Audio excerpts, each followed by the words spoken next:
আসসালামু আলাইকুম। আশা করি আপনারা হইতে পারেন না আসলে ভালো আছেন। আমি জানি আমার লাগান আপনারাও সব্বর মন আসলে ভালো নাই। তো আজকে একটা ঘোষণা লই আসলে আমরা আইছি জায়গা, কারণ ম্যাক্সিমাম মানুষে আসলে আমার অপেক্ষা এবং আমার লাগে ওয়েট করা যে জনি ভাই একটা আপডেট দিবা, আপডেট দিলে আমরা বুঝতে পারবো আমরা দীপ ভাইয়ের বর্তমান অবস্থানটা কোন জায়গা আর আমরা কিলান দেখতে পারবো।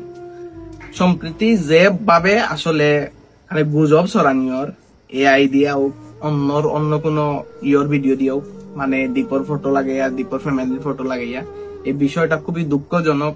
আর তারই সাথে সাথে তার প্রিয় ব্যক্তিত্ব বা প্রিয় মানুষের লইয়া ফেক এআই দিয়া পিকচার বানাইয়া এবং রিয়াল পিকচার দিয়া আপনারা যে নোংরামিটা কররা ভিউজর লাগি এই জিনিসটা মানে কিছু হইয়া আসলে আপনারা বুঝানেন না। জাস্ট রিকোয়েস্ট থাকবো যদি কেউ করিয়া তখন আপনারা ডিলিট দিলেইবা, আর ইলান আসলে না করলে আমরা সহ দ্বীপও আসলে খুশি হইব। তো আসলে বিষয়টা হইলো গিয়া ইতিমধ্যে দেখছি প্রায় মানুষ এরা বাসাত যে দ্বীপ আইচ্ছে উঞ্চি দ্বীপ হাইলাইট উঞ্চি, সো এটা লিয়ে খুবই বেশি মানুষ দ্বিধাদ্বন্দ্বের মাঝে আছে। তো আমরা একটা জিনিস ক্লিয়ার করতাম চাই, আগামী রবিবারে আমরা ঘোষণা দিমু বা আমরা জানতে পারবো দ্বীপ এক্স্যাক্টলি 6 তারিখ হইলে গিয়া বাংলাদেশ হইব।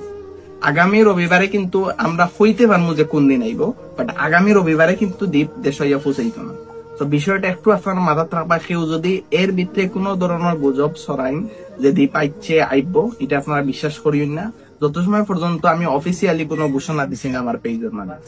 তো আপনারা যারা অপেক্ষা কররা আসলে অপেক্ষা জিনিসটা খুবই কষ্টের, আর আমরা এই সেম একইভাবে আসলে এই কষ্টটা বাঁচি। সো আইলে অবশ্যই আপনারা জানতে পারবা, একটু ধৈর্য ধরবা আর অপেক্ষা কর।